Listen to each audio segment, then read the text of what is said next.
আসসালামু আলাইকুম সবাইকে। তো বরাবরের মতো আজকেও চলে আসলাম চমৎকার একটা ভিডিও নিয়ে। তো আজকে কথা বলবো আপনারা যে বিষয়গুলো মাথায় রেখে যদি ট্রেড করেন ৪ থেকে ৫ টা বিষয় আমি আপনাদেরকে দেখাবো। এই বিষয়গুলো যদি মাথায় রেখে ট্রেড করেন ইনশাআল্লাহ আপনাদের লসের পরিমাণ অলমোস্ট 80 থেকে 90% কমে যাবে। অর্থাৎ আগে যে পরিমাণ লস করতেন তার থেকে 80 থেকে 90% লস আপনারা কম করবেন।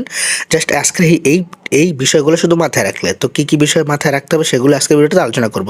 তো কথা না বেরিয়ে চলুন ভিডিওর মূল টপিকে চলে যাই। তো ভিডিওটি শুরু করার আগে সবাইকে রিকোয়েস্ট করবো যারা আমাদের টেলিগ্রাম চ্যানেলটাতে জয়েন হন নাই অবশ্যই ডিসক্রিপশন বক্স থেকে লিঙ্ক নিয়ে টেলিগ্রাম চ্যানেলটাতে জয়েন হয়ে থাকবেন। কারণ আমরা ভিডিও রেগুলার দিই আর না দিই, টেলিগ্রাম চ্যানেলটাতে কিন্তু আমরা রেগুলার মার্কেট আপডেট এবং সিগন্যালগুলো শেয়ার করে থাকি।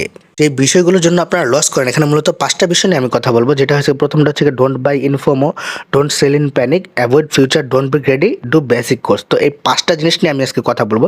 এই 5টা জিনিসের উপরে যদি আপনার ধারণা থাকে তাহলে ইনশাল্লাহ আপনার লস 80 থেকে 90% কমে যাবে। তো প্রথমটা হচ্ছে গিয়ে ডোন্ট বাই ইন ফোমো। তো ফোমোতে কখনোই বাই করবে না। তো ফোমো কাকে বলে এটা আমি আপনাদেরকে লাইভ একটা চার্টে গিয়ে দেখায় দিই। প্রথমে কথা বলি যে ফোমো জিনিসটা কি। তো ফোমো জিনিসটা হচ্ছে ধরেন যে মার্কেটটা যেখান থেকে ডাম্প করতেছে, তো ডাম্প করার পর আপনি এন্ট্রি নিলেন না, ডাম্প করার পর দেন মার্কেটটা রিভার্সাল হয়ে পাম্প করতেছে। তো আপনি দেখতেছেন পাম্প করতেছে, তো করার পর আপনি সাডেনলি করলেন কি যে এই জায়গাটাতে এন্ট্রি নিয়ে নিলেন। হ্যাঁ, পাম্পের এই মাঝখানটাতে পাম্প দেখার পর অলমোস্ট যখন অর্ধেক পাম্প করে ফেলছে তারপর আপনি এন্ট্রিটা নিয়ে নিলেন। ফোমোতে পড়ে যে দেখলেন যে গ্রিন ক্যান্ডেল কন্টিনিউসলি পাম্প করতেছে, দেন ওইটা দেখে আপনি এন্ট্রিটা নিয়ে নিলেন। তো নিয়ে নেওয়ার পর দেখলেন কি একটু উপরটা হুট করে কয়েনটা নিচে নেমে গেল, আপনি লসে পড়ে গেলেন। তো ওইটাকে বলা হয় মূলত ফোমো, যেটা আমরা গ্রিন ক্যান্ডেল দেখে এন্ট্রি নেই। তো ভুলেও কখনোই গ্রিন ক্যান্ডেল দেখে এন্ট্রি নেওয়া যাবে না, পাম্প থেকে এন্ট্রি নেওয়া যাবে না। কোনো কয়েন যদি ম্যাসিভ পরিমাণ একটা পাম্প দিয়ে দেয়, 5-7% পাম্প দিয়ে দেয়, তখন ওই কয়েনটা থেকে দূরে থাকতে হবে, কখনোই ফোমোতে বাই করা যাবে না, এটাকে বলা হয় ফোমো। তারপর দ্বিতীয় হচ্ছে গিয়ে never never sell in panic. তো প্যানিক সেলটা কাকে বলে? তো প্যানিক সেলটা হচ্ছে গিয়ে ধরেন আপনি একটা কয়েন কিনলেন, ধরেন এই কয়েনটা কিনলেন আপনি এই জোনটার মধ্যে কিনলেন। তো কেনার পর হুট করে কন্টিনিউসলি মার্কেটে ডাম্প করতেছে। তো ডাম্প করার পর করতেছে কি আপনি হোল্ড করে রাখছেন, না আপনি ভাবছেন যে পাম্প করবে, কিন্তু আপনি দেখলেন যে না, পাম্প করলো না, এটা কন্টিনিউসলি ডাম্প করতেছে। ডাম্প করার পর সে যখন বটমে চলে আসলো তখন আপনি সেল করে দিলেন। সেল করেন আর দেখলেন যে মার্কেটটা ম্যাসিভ পরিমাণ পাম্প করে দিচ্ছে, আপনি সেল করছেন আর পাম্প করে দিচ্ছে। তো এটাকে বলা হয় মূলত প্যানিক সেল। তো আপনাকে ভুলেও প্যানিক সেল করা যাবে না। আপনি একটা কয়েন এন্ট্রি নেওয়ার আগে আপনি নিজে থেকে ডিসাইড করে নেবেন যে ওই কয়েনটা কতটুকু পর্যন্ত আপনি প্রফিট করবেন, আর যদি লস হয় কতটুকু পর্যন্ত লস বিয়ার করবেন আপনি। বাস ওইটুকু। মার্কেট যদি উপরে যায় আপনার প্রফিট নিয়ে এক্সিট করবেন, আর যদি নিচে যায় আপনার টার্গেটটা যতটুকু আপনি লস নেবেন ওইটুকু লস নিয়ে আপনি এক্সিট করে দেবেন। এখানে কোনো ইমোশন চলবে না যে মার্কেট পরে আবার উপরে উঠবে, কখন উঠবে সে পর্যন্ত আমি ওয়েট করবো, হোল্ড করবো। লং টার্ম ইনভেস্টমেন্ট হলে সেটা আলাদা বিষয়, কিন্তু স্ক্যাল্পিং এর ক্ষেত্রে অথবা মিড টার্মের ক্ষেত্রে এগুলো কখনোই মাথায় রাখা যাবে না। অবশ্যই আপনার ট্রেড নেওয়ার আগে যেটা মাথায় রাখবেন যে আমি এই জায়গাতে এন্ট্রি নেবো, এই জায়গাতে গেলে ক্লোজ করে দেবো, ওইটা আপনার ট্রেড নেওয়ার আগে আপনাকে ওইটা মাথায় রাখতে হবে, দেন ওইভাবে আপনি ট্রেডটা নেবেন। আই গেস তাহলে আপনি এই মার্কেটটা থেকে প্রফিট নিয়ে বের হতে পারবেন। তৃতীয় যে মেথডটা আছে সেটা হচ্ছে কি অ্যাভয়েড ফিউচার। তো অবশ্যই আপনি ফিউচার ট্রেডটা থেকে অ্যাভয়েড করবেন। তো বিশেষ করে এই ভুলটা নতুন যারা আছে তারা বেশি করে। অল্প পরিমাণে ফান্ড নিয়ে আসে, তারা $100-200 ফান্ড নিয়ে আসে হিউজ পরিমাণে হাই একটা লেভারেজ নেয়।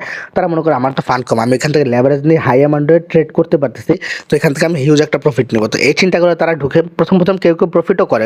দেখা গেছে কারো ফ্রি সিগন্যাল ফলো করে বা পেড সিগন্যাল ফলো করে, করার পর প্রফিট করে, কিন্তু প্রফিট করার পর তারা হিউজ একটা লস করে বসে ফেলে। আপনি দেখবেন আপনি ফিউচার ট্রেড করে যদি আপনি প্রফিট করেন, দেখা গেছে এক মাসে আপনি $100 প্রফিট করলেন, পরের মাসে দেখবেন যে আপনার $150-200 নাই হয়ে যাবে। এটা হবেই, গ্যারান্টি দিয়ে বলতে পারি এটা হবেই। তাহলে ভুলেও ফিউচার করতে যায় না, ফিউচার ধরা খাবেন। আর আপনি যেভাবে ফিউচার করেন না কেন, ফিউচার করলে আপনি ধরা খাবেন, আপনার লস হবে। সুতরাং সবসময় ফিউচার থেকে দূরে থাকবেন। তারপর 4 নাম্বার যে বিষয়টা হচ্ছে সেটা হচ্ছে ডোন্ট বি গ্রেডি। তো এই জিনিসটা কি? এই জিনিসটা হচ্ছে গিয়ে সবসময় আপনাকে যদি স্ক্যাল্পিং করেন তাহলে আপনাকে সবসময় মানি ম্যানেজমেন্টটা ঠিক রাখতে হবে। দেখা গেছে অনেকে $100 নিয়ে আসে, $100 একটা কয়েনে হুটহাট করে ইনভেস্ট করে বসে থাকে, দেখা গেছে ওই কয়েনটা ডাম্প করে দেয়। তো এটা করা যাবে না ভুলও। আপনি যদি বুঝেন তো বুঝে শুনে 3টা-4টা কয়েন এন্ট্রি নেবেন। আপনার টোটাল যে ফান্ডটা থাকে ওই ফান্ডটাকে ভাগ করে এন্ট্রি নেবেন অবশ্যই।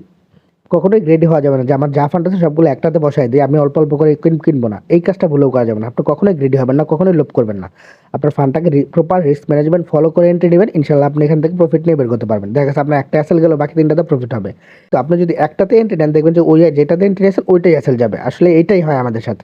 এবার 5 নাম্বার যে ফাইনাল যে বিষয়টা বলবো সেটা হচ্ছে ডু বেসিক কোর্স। অর্থাৎ ক্রিপ্টো নিয়ে, এই ট্রেডিং নিয়ে বিশেষ করে সাপোর্ট, রেজিস্ট্যান্স, ট্রেন্ড লাইন, তারপর প্যাটার্ন, তো এই জিনিসগুলো নিয়ে বেসিক একটা কোর্স করে নেবেন। তাহলে কি হবে, আপনার কোন কয়েনটা কোন জায়গায় কিনতে হবে, কোথায় সেল করতে হবে, ওটা বেসিক একটা আইডিয়া আপনি পেয়ে যাবেন। তখন পরবর্তীতে কেউ যদি বলে বা কোনো সিগন্যাল যদি ফলো করেন, যে একটা সিগন্যাল ফলো করে আপনি একটা কয়েন এন্ট্রি নিয়েছেন, তারপর আপনি নিজেই বুঝতে পারবেন যে এই কয়েনটা কোথায় গেলে আমাকে সেল করতে হবে, কোথায় গেলে আমার হোল্ড করতে হবে, বা কতটুকু আমি হোল্ড করতে পারবো, এটা আপনি বুঝবেন যদি বেসিক কোর্সটা করেন। তো বেসিক কোর্সটা করার জন্য আমাদের চ্যানেলে চলে যাবেন। চ্যানেলে চলে গেলে আপনি দেখবেন যে টেকনিক্যাল অ্যানালাইসিস বেসিক নামে একটা কোর্স আছে। তো ওই কোর্সটাতে চলে যাবেন। গেলে ওই কোর্সগুলো যদি সিরিয়াল ওয়াইজ দেখেন, আপনার কোথাও কোর্স করতে হবে না। ওটা দেখে, দেখে যদি আপনি প্র্যাকটিস করেন, তাহলে ইনশাআল্লাহ আপনি বেসিকটা বুঝে যাবেন। আর বেসিকটা দেখে, দেখে প্র্যাকটিস করতে, করতে আল্টিমেটলি আপনিও অ্যাডভান্স হয়ে যাবেন এবং আপনি নিজেও বুঝে যাবেন যে কিভাবে করলে আপনার প্রফিট হবে, কিভাবে করলে আপনার লস হবে। তো আশা করি এই ৫টা বিষয় যদি আপনি মাথায় রেখে ট্রেড করেন, আই হোপ আপনার ট্রেডের পরিমাণ, আপনার লসের পরিমাণ অলমোস্ট 90% কমে যাবে। আগে যে পরিমাণ লস করতেন তার থেকে 90% লস আপনি কম করবেন। তো আজকের ভিডিওটা এই পর্যন্ত ছিল। সবাই ভালো থাকবেন, সুস্থ থাকবেন। দেখা হবে পরবর্তীতে নতুন কোনো ভিডিও নিয়ে।